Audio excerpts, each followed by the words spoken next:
Iran is threatening US warships, as I understand it. Leland, tell us about that. How serious is this? Un porte-avions américain localisé près du détroit d'Ormuz, dans une zone utilisée par la marine iranienne dans le cadre...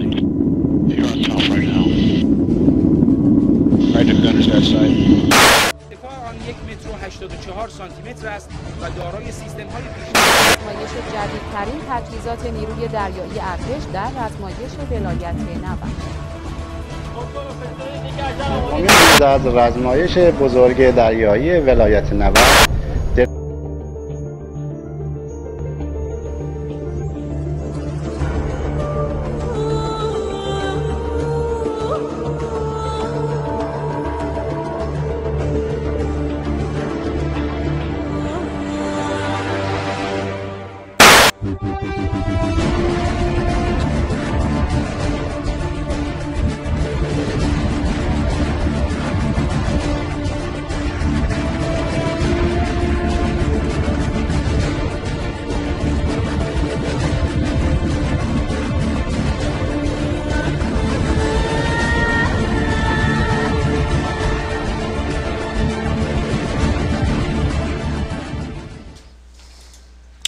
Donc, nous avions vu que, justement, que notre orbite, nous avons fait une comparaison entre l'orbite de Lénine, qui est ici en bleu, et l'orbite du destructeur. Et ce qui est assez exceptionnel, c'est que, vu de la Terre, Lénine se retrouvait exactement au-dessus de la tête de la Vierge le 29 et le 30 septembre 2011. Et la tête de la Vierge, voyez-vous ici, vous avez cette bulle-là qui est bleue, Virgo, qui veut dire Vierge. Vous avez les pieds ici et la tête qui est située du côté du lion, qui est Léo. Et donc, Lénine se serait situé, vu de la Terre, qui est ici, environ entre le lion et la Vierge, juste au-dessus de la tête de la Vierge.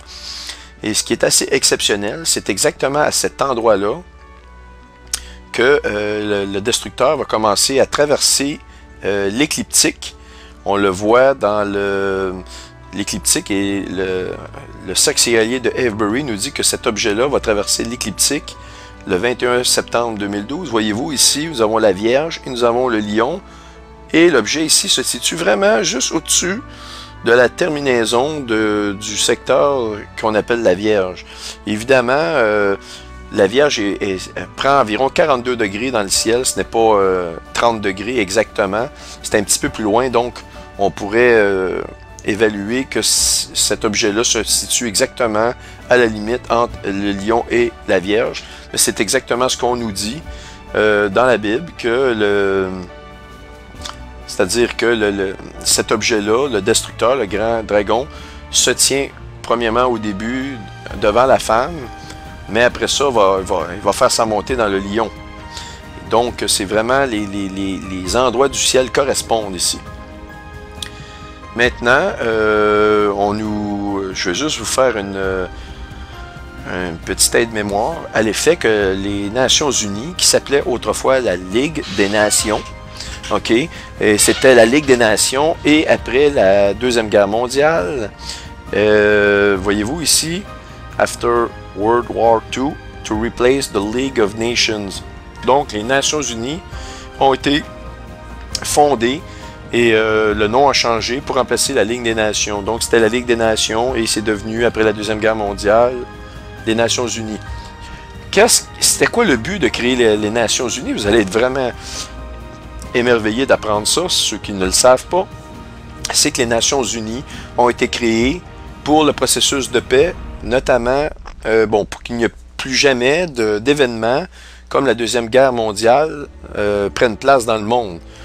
Mais qu'est-ce que la Deuxième Guerre mondiale nous dit? Qu'est-ce que la Deuxième Guerre mondiale nous rappelle? Elle nous rappelle la tentative de destruction du peuple juif au complet. Encore une fois, c'est le peuple juif qui se retrouve au milieu de tous ces événements-là.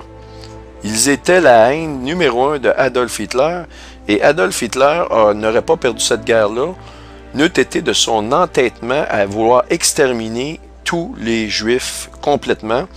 Et même ses généraux lui ont dit, écoute, ça n'a pas de bon sens. Et ils lui ont dit, écoute, on va exterminer tous les Juifs, mais avant, il faut aller renforcer nos frontières au nord, sinon les Alliés vont pénétrer, nous allons perdre la guerre. Et Adolf Hitler s'est entêté à continuer de gazer et d'exterminer le plus de Juifs possible. Et lui ont demandé éventuellement pourquoi cet entêtement-là. Adolf Hitler a même signé dans une lettre, il s'est confié en disant qu'il voulait exterminer les guerriers de la Torah.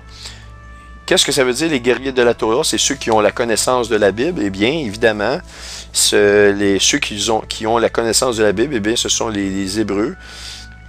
C'est eux qui ont la connaissance de la Bible. C'est par eux qu'a été donné le livre de la Bible et cette connaissance-là. Et les gens qui pensent que la Bible a été écrite par les hommes, vous avez absolument raison. C'est un livre écrit par des hommes, mais il est prouvé scientifiquement et mathématiquement que ce livre-là, bien qu'il ait été écrit dans diverses époques, pendant plusieurs années, sur une plage de beaucoup d'années, eh bien, par divers auteurs, par divers prophètes, eh bien, quand on prend le texte global de la Bible, eh bien, il n'a été écrit que par une seule personne. C'est un seul esprit qui a écrit toute cette Bible-là. Ce sont les preuves mathématiques qui nous le disent. Donc, la Bible est d'inspiration divine. C'est Dieu qui a utilisé des prophètes pour écrire ce que lui les a mis dans le cœur d'écrire. C'est clair. Et donc, on voit encore une fois que les Nations Unies ont pris naissance, encore une fois, alentour d'une polémique. Et c'est le sang des Hébreux qui a aidé à produire les Nations Unies. Et les Nations Unies vont jouer un rôle fondamental dans l'établissement du nouvel ordre mondial. C'est la fin des nations, les Nations Unies. Et c'est ce règne-là qui vient très rapidement sur Terre. Donc, si on continue, bon, le slogan pour la paix. Donc, les Nations Unies ont une mission de paix, an achievement of world peace, pour plus que jamais qu'il y ait de guerre. Mais avez-vous vu moins de guerre, vous? Est-ce que vous voyez moins de guerre dans le monde depuis que les Nations Unies sont fondées? Alors, la réponse est évidemment non. Il y a eu bien des massacres, il y a eu bien des guerres, beaucoup de guerres qui ont fait rage sur Terre. Et on n'a jamais autant de rumeurs de guerre qu'actuellement avec ce qui se passe au Moyen-Orient. Nous sommes à l'aube de la Troisième Guerre mondiale. Et tout ça sous le contrôle des Nations Unies, qui prennent de plus en plus de pouvoir, mais on voit encore de plus en plus de guerres. Eh bien, ça, c'est la tactique de Satan. C'est la tactique de toutes les personnes qui sont menteurs. Bon, par contre, j'ai vu le speech il n'y a pas longtemps d'un grand président d'un pays qui se retrouve au sud du Canada, et il nous a fait éloge de l'économie, qu'elle est mieux, de toutes les tactiques qu'il prendrait pour améliorer l'économie.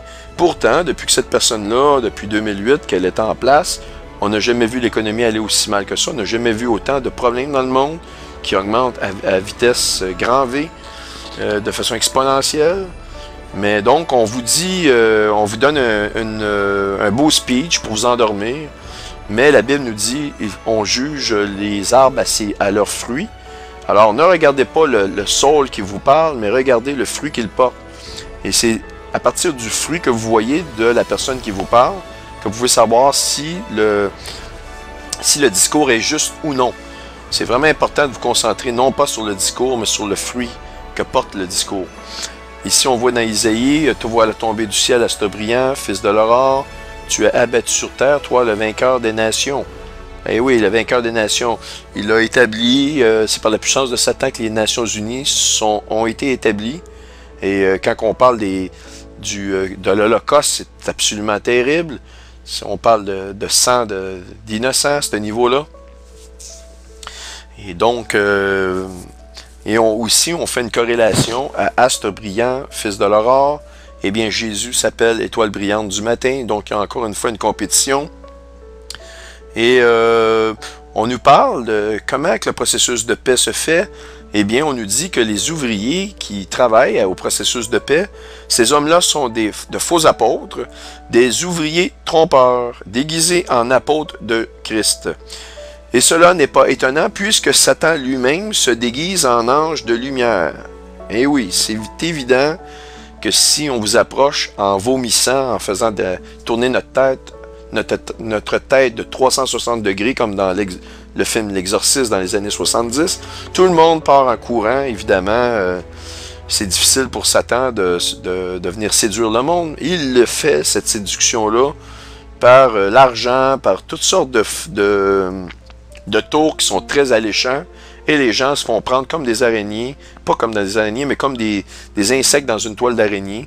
Et ils se font endormir et finalement ils se font dévorer. C'est comme ça qu'ils procèdent. Écoutez bien celle-là, il est écrit dans Isaïe 17, 12 à 14, « Il n'est donc pas étrange que ces ministères aussi se déguisent en ministres de justice. Leur fin sera selon leurs œuvres. » Ce verset-là, ici, « Il n'est donc pas étrange que ces ministres aussi se déguisent en ministres de justice. » C'est un verset clé ici, vraiment, et vraiment important, et nous allons y revenir à ce verset-là. Parce que vous allez voir dans les documents des transferts des armées du monde aux Nations Unies, c'est pour quelles raisons ils ont fait ça. Et évidemment, c'est pour des raisons de protection, de justice et de paix. C'est toujours le même modus operandi, c'est vraiment toujours sous l'égide de la paix. Et c'est une caractéristique, c'est la signature totale des Nations Unies pour la paix et la sécurité. Bon, évidemment, nous avions vu les orbites, et ça, je vous en ai déjà parlé. On va passer là-dessus rapidement. Maintenant, on parlait aussi de la verge de fer et l'étoile du matin qui est Jésus. Eh bien, que Jésus va venir paître les gens avec une verge de fer. Eh bien, il les paîtra avec une verge de fer. Donc, et ça dit ceci, à celui qui vaincra et qui gardera jusqu'à la fin mes œuvres, je donnerai autorité sur les nations. Et de quel type d'autorité? C'est avec une verge de fer que ça va se faire. Et ça, donc, ça c'est dans le millénium. Et on a bien vu ici, dans les fameux versets, que c'est un âge d'or qu'ils veulent et non pas une verge de fer. Évidemment, l'or pour eux, ça vaut plus que le fer. Évidemment, leur leader vaut plus que Jésus.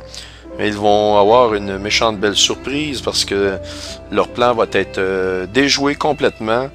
Et ils ne le savent juste pas. Ils ont espérance de faire fonctionner leur nouvel ordre mondial. Mais le nouvel ordre mondial ne fonctionnera pas. Ici, dans Apocalypse 19, verset 11 à 15, il est écrit encore « Il les paîtra avec une verge de fer ». Et on parle de Jésus ici, lorsqu'il va revenir, vraiment, là, pour établir son millénium, à la toute fin des tribulations, cet événement-là va se produire ici. Et on parle de Saturne, de Cronus, et on parle de l'établissement du nouvel ordre mondial. Eh bien, le nouvel ordre mondial est divisé en 10 biorégions. On les voit ici, biorégion numéro 1, la numéro 6, et la numéro 2 qui est une partie de l'Europe. La Russie est 5, la Chine serait comme la biorégion numéro 10, etc. Donc, il y en a 10. Et les 10 régions font référence à l'ancienne Atlantide. Et c'est 10 rois.